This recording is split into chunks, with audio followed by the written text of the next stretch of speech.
বিটিএসরা সবসময় আর্মিদের যেভাবে অনুপ্রাণিত করে। আমাদের আরএম সে বলেছিল, তুমি যদি সর্বোচ্চ চেষ্টা করো তবে তোমার পক্ষে কোনো কিছুই অসম্ভব নয়। সে আরো বলেছিল, কেউ কুৎসিত হয় না, আমরা শুধু বিচারমূলক সমাজে বাস করি। আমাদের জিন বলেছিল, তুমিই একমাত্র ব্যক্তি যাকে তোমার ভালোবাসা উচিত। সে আরো বলেছিল, যদি সঠিকভাবে বাঁচো তবে একবারই যথেষ্ট। আমাদের সুগা সে বলেছিল, অবশ্যই কঠোর পরিশ্রম সবসময় ভালো ফল দিবে। সে আরো বলে, তুমি জন্মেছো সত্যিকারের মানুষ হতে, নিখুঁত হতে নয়। আমাদের জেহব সে বলেছিল, তোমার হৃদয় পরিষ্কার রাখো এবং সর্বদা খুশি থাকো।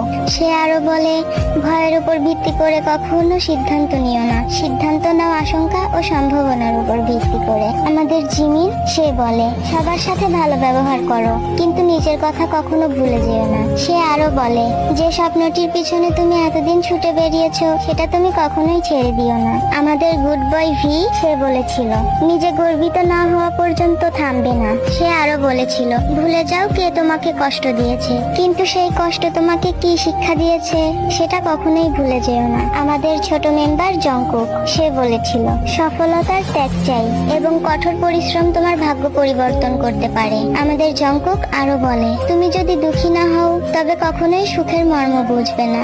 বিটিএস তারা শুধু আর্মিদেরকে এই কয়েকটি জিনিসই শেখায়নি, বরং তারা আর্মিদেরকে শিখিয়েছে কিভাবে বাঁচতে হয়।